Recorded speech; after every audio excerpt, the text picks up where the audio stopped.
Hi, I'm Reeves, and I'm a Lexis instructor in Boston.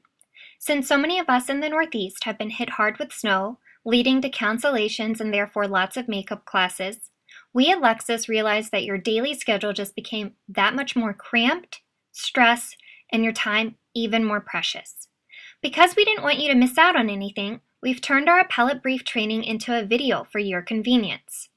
Today, I'm going to go over some of the basic steps that you should take when researching an appellate brief assignment, whether it's for your writing class or a moot court competition. Additionally, I'll teach you how to leverage new tools and research techniques and introduce you to new terms and connectors that I did not show you in the fall. By the end, not only will you feel more comfortable approaching your assignment, but you'll be more efficient and save time, which we all know is going to be even more critical given all of your makeup classes. So for all of you out there watching from home, kick your feet up and follow along. Be sure to listen carefully because there will be a short quiz at the end that you'll need to complete to receive your Lexis Rewards points. Let's get going. Here at Lexis, we like to make legal research as easy as possible, so we've outlined some of the basic steps that you should take when approaching your appellate brief assignment. Before beginning my legal research, I like to do two things. First, read the lower court's decision. Second, identify the relevant standard of review. I wanted to mention that because the standard of review may impact how you approach your legal research.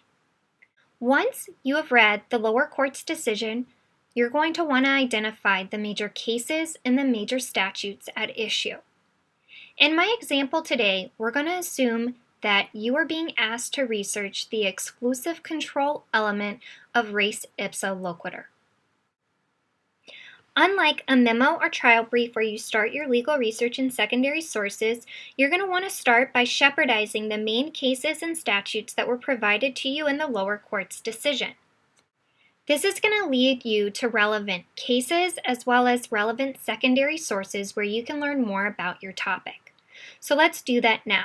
Let's say that you are in New York and that the lower court kept citing to a very specific case. The fastest way to pull up that case is to type in the citation. Once you pull up the case, you're obviously going to want to read it. This case is about the exclusive control element of res ipsa loquitur. Once you've read the case in full, shepherdize it. The shepherd's report will open. The first thing I like to do is go to Citing Decisions. This is going to provide you with all of the cases that have cited this one case. You can see that 149 cases have cited to it. Now, in the top right corner, click Grid. Shepherds makes it really easy to digest how other courts have treated your case. So you can see here that 49 cases have treated it positively, while 2 have treated it cautiously. If you click on the 2, it's going to open up the 2 cases that have distinguished themselves from your case. You may want to read through these to make sure that your case cannot also be distinguished in a similar way. Then, I'll go to Other Citing Sources. Now, Other Citing Sources is incredibly helpful because it's going to link you to everything that isn't a case that is citing your case. So, for example, under Court Documents, you'll find relevant briefs, and under Treatises, you're going to get a list of secondary sources that are citing to and referring to your case. Now, as you can see, there are a number of forms. And you could say to yourself, you know what, I don't really want forms, so I thought I'd teach you a new term and connector. And not. If you want to knock something out of your search results, you type and not, and then that word. So I'm going to type in and not forms, and it's going to knock out everything that has the word forms in it. Now I'm left with a list of highly relevant secondary sources that are discussing my case. Now, I'm going to go ahead and open up number 6, Warrants Negligence in New York Courts. For anyone out there who wants to practice in New York, this is a particularly helpful secondary source that is cited heavily in New York. Now, you can see here that it jumped us to where our case was cited, but let's go up to the text by clicking the up arrow. Now, here you can see that this is about plaintiffs have to show negligence by invoking the doctrine of res ipsa loquitur. Okay? I want to point out a few things on this page. The first thing is the table of contents.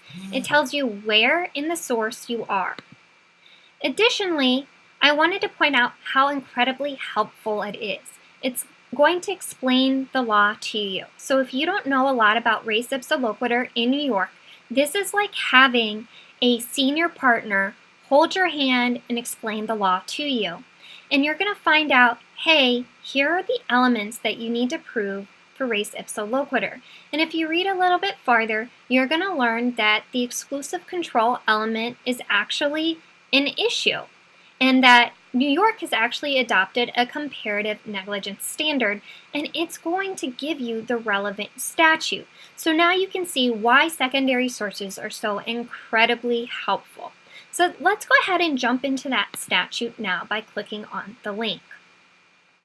From here, you can find the actual relevant statute, obviously, but then you get case notes. This brings me to step 2 of approaching your appellate brief research, and that is use the tools at your disposal. So let's start by going over case notes. So one of my favorite features is up here on the top right, and it's called Jump To.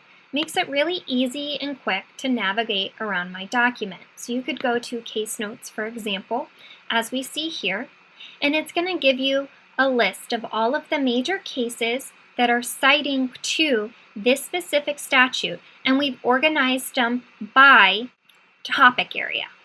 So let's say you were in a work-related injury.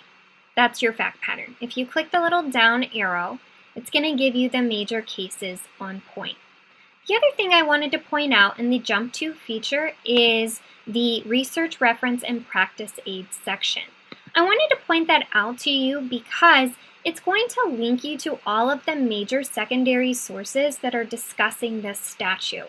So if you're doing research on a statute and you just need to learn more about how it is being interpreted, this is going to give you the most cited to secondary sources. Now that we've gone over some of the tools available to you for statutes, let's go over some of the most helpful tools in cases. The first thing you're going to want to do is go to Jump To and then click Top of Document. This is a really fast way to get to the top of the document. From here, let's go to History, and let's just use the case that we had before by clicking Recent Documents and then opening the case. As you're doing your research, you're going to stumble across a handful of cases that you're going to want to use in your appellate brief.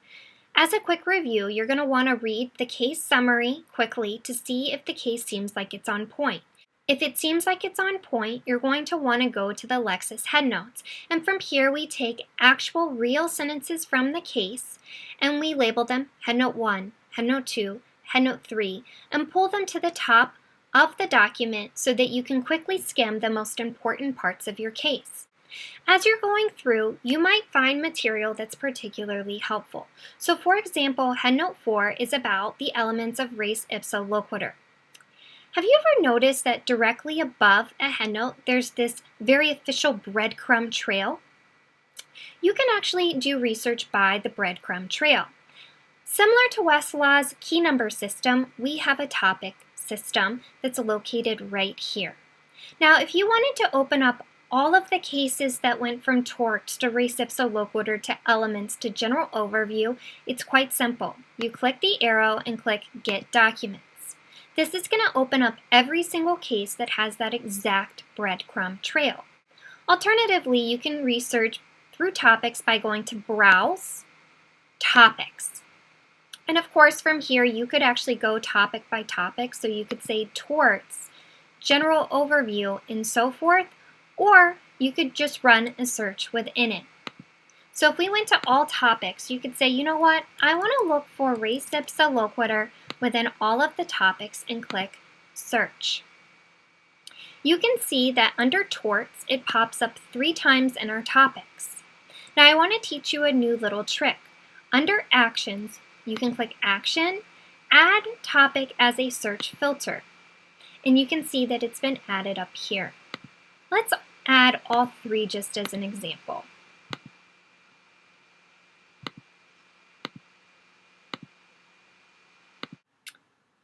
As you can see, the 3 filters we added are located right here. Now, when we run a search in the white search box, instead of searching absolutely everything there is on Lexis Advance, instead, it's going to search only within these 3 categories. So let's type in exclusive within sentence of control and res ipsa loquitur. Now, for the U at the end, I'm going to use an asterisk. This is a new term and connector I wanted to teach you. As it turns out, res ipsa loquitur is frequently misspelled. Sometimes it's spelled with an O, sometimes it's spelled with an E, sometimes it's spelled correctly with a U. So, if we wanted to catch all of the cases, even those that maybe misspelled it, you can use an asterisk right here in place of that missing letter. Now, when we run a search, it's going to look for the word exclusive within 15 to 25 words of the word control, and it's going to look for all the variations of the spelling res ipsa loquitur. From here, you may want to go ahead and narrow it down to New York so that you're in the proper jurisdiction. Nonetheless, let's go ahead and open up this first case so we can continue to learn about some of the most relevant tools available on Lexis that will save you time. The next thing I wanted to remind you of is how to shepherdize by a specific headnote. Have you ever read through in a case and you find a headnote that's particularly helpful and particularly on point, such as here? Headnote 2 is specifically about the exclusive control requirement of res ipsa loquitur. If we wanted to find all of the cases that had cited to this one specific passage, we could always shepherdize narrow by this headnote. And what it's going to do is, instead of bringing us all of the cases that has cited to the entire case, it's going to give us only those cases that had cited to that one headnote. So these are going to be particularly relevant to us. Next, I wanted to go over the legal issue trail. So here's the deal. I bet when you're doing your legal research, you've read cases and you've thought to yourself, you know what, this one golden paragraph is perfect. I don't care about the paragraphs above or even the paragraphs below, but this one paragraph is really, really relevant to me. What you're going to do with those instances is go to About This Document and click Activate Passages. And what we're going to do is we're going to go through your entire case and put boxes around all of the places where other people have cited to your case. Now, the reason why I wanted to point this out is because, take for example, this box. It has no headnote. So we can't just shepherdize by headnote to find all of the cases that have cited to this one passage, can we? No, we can't, because there's no headnote. But if you use the legal issue trail, you just click inside the box, and what it's going to do is it's going to give you a list of all of the cases that have cited to that one specific paragraph. And this is a really fast and effective way to connect you to cases that you maybe wouldn't have found on your own or would have taken you a lot longer to find. We're coming towards the end. One of the last steps that you can do is find sample briefs. Now, the way we're going to do that today is to just go back to our history. And from here, we're going to click More Categories, Briefs, Pleadings, and Motions. We're going to find a large list of briefs that are discussing exclusive control and res ipsa loquitur. Now, what you may want to do is find briefs from New York. So let's go ahead and layer on New York. So we find the most relevant briefs. And what I wanted to point out is how these can be helpful. Now, in practice, typically a firm would have their own database of briefs. And what you would do is you'd go to the people in your firm and you'd find out who had written a brief before that same court, maybe about the same issue, and you'd use it as a guide. But if you don't have one, what you could do is you could pull up a brief on Lexis that's again discussing your same issue in your jurisdiction, and you're going to want to click Original Source Image, and it's going to give you a PDF of a real brief that was turned into the Court of Appeals in the state of New York. So how might you use this, and why would you want to use this? Now, what this is going to do is it's going to give you an idea of how you're supposed to lay it out, which is always helpful. There's other ways it can be useful too. For one, it will show you how they laid out their actual argument. However, my favorite way to use it is actually to mine it for sources in the table of authority as well as public policy arguments. So if you can find especially an amicus brief that is particularly on point, it might make public policy arguments that you just couldn't have possibly come up with on your own. And what you're going to want to do is hijack those and put your own spin on these. So I really want to emphasize that you absolutely, under no circumstances, should you ever plagiarize a brief. The other big caveat I would smack on it is double check the source. So you need to remember that this is persuasive writing, so always double check the source and make sure that it's accurate. And always remember to put your own spin on it. So hopefully that's helpful for you. And if you have any questions, definitely reach out to one of your Lexis representatives.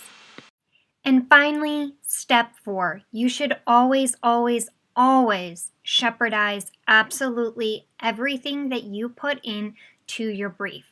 I promise you the clerks for these judges are double checking your work to make sure that it's accurate. The fastest way to shepherdize all of the documents that you have included in your brief is to use Lexis for Microsoft Office. I'm not going to go over it today, but there's a really, really fantastic YouTube video on our Lexis YouTube channel right here. Click on this link and it will take you to that link. I will also include it in the description of this video. To download Lexis for Microsoft Office, for those of you who have PCs, you simply click on Apps and Tools and click Lexis for Microsoft Office. For all of the Mac users out there, such as myself, I know that BU and BC have both put Lexis for Microsoft Office on the computers in your computer lab. So ask your Lexis rep if Lexis for Microsoft Office has been put onto your lab computers. Again, check out that video. In a click of a button, it will shepherdize every single document in your brief, and it's super easy. Finally, last but not least, I have included a quiz. If you take the quiz, you will get your Lexis points. And I promise you, if you paid attention from start to finish, you will get all the questions correct. I'm asking that you get 4 out of 5 correct in order to get your points. Thanks so much, and if you have any questions, definitely feel free to reach out to me.